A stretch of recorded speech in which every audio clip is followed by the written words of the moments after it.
William Leete Stone was an influential journalist, publisher, author, and public official in New York City. Biography. His father, William, was a soldier of the Revolution and afterward a Presbyterian clergyman, who was a descendant of Gov. William Leete. The son moved to Sodus, New York, in 1808, where he assisted his father in the care of a farm. The country was at that time a wilderness, and the adventures of young Stone during his early pioneer life formed material that he afterward wrought into border tales. At the age of 17, he became a printer in the office of the Cooperstown Federalist, and in 1813 he was editor of the Herkimer American, with Thurlow Weed as his journeyman. Subsequently he edited the Northern Whig at Hudson, New York, and in 1817 the Albany Daily Advertiser. In 1818 he succeeded Theodore Dwight in the editorship of the Hartford Mirror. While at Hartford, Jonathan Mayhew Wainwright, Samuel G. Goodrich, Isaac II.C., and himself alternated in editing a literary magazine called The Knights of the Round Table. At Hudson, he also edited The Lounger, a literary periodical which was noted for its pleasantry and wit.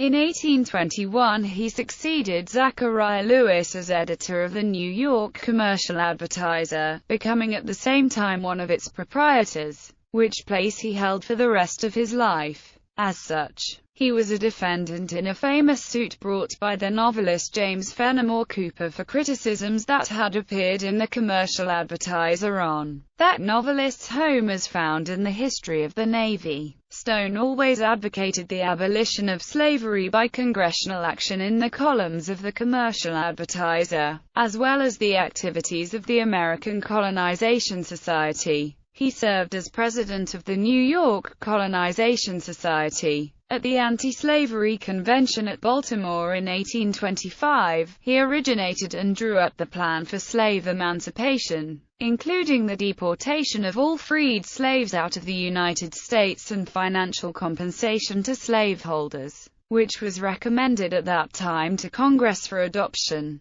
He was one of the leading public critics of the American Anti-Slavery Society and others in favor of immediate emancipation, and has been called one of the principal fomenters of the anti-abolitionist riots. In 1824, his sympathies were strongly enlisted in behalf of the Greeks in their struggles for independence, and, with Edward Everett and Samuel G. Howe, was among the first to draw the attention of the country to that people and awaken sympathy in their behalf. In 1825, with Thurlow Weed, he accompanied the Marquis de Lafayette on his tour through part of the United States. Brown University gave him the degree of A.M. in 1825. Soon after the disappearance of William Morgan and the subsequent controversy around Freemasonry, Stone, who was a Freemason, addressed a series of letters on Masonry and anti-Masonry to John Quincy Adams, who in his retirement at Quincy had taken interest in the anti-Masonic movement. In these letters, which were afterward collected and published, the author maintained that Masonry should be abandoned,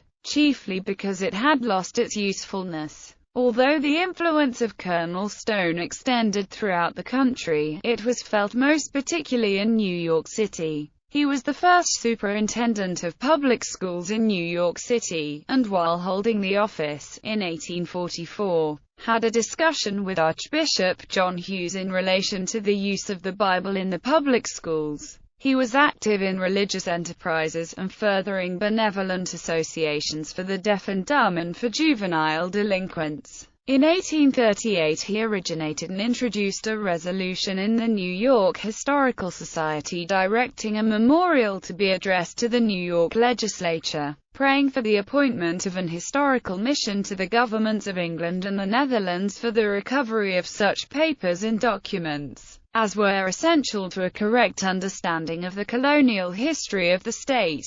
This was the origin of the collection known as the New York Colonial Documents, made by John Romaine Brodhead, who was sent abroad for that purpose by Governor William H. Seward in the spring of 1841. He also, as one biographer put it, cleared away the mists of slander that had gathered around the name of DeWitt Clinton, and by preserving strict impartiality he secured that credence which no ex-parte argument could obtain. However ingenious, in 1841 he was appointed by President William Henry Harrison minister to The Hague, but was later recalled by President John Tyler. Family. His son, also named William Leete Stone, was also a historical writer on the times of the American Revolution. Works: History of the Great Albany Constitutional Convention of 1821, Narrative of the Grand Erie Canal Celebration, prepared at the request of the New York Common Council, Letters on Masonry and Anti-Masonry addressed to Hon. John Quincy Adams, Tales and Sketches, founded on Aboriginal and Revolutionary traditions, Matthias and his Impostures, Maria Monk and the Nunnery of the Hotel Dieu, which put an end to an extraordinary mania, Ups and Downs in the Life of a Distressed Gentleman, a satire on the fashionable follies of the day, Border Wars of the American Revolution, Life of Joseph Brant, Letters on Animal Magnetism, Life of Red Jacket, Poetry and History of Wyoming, including Thomas Campbell's Gertrude of Wyoming, and Uncash and Me Antonimo.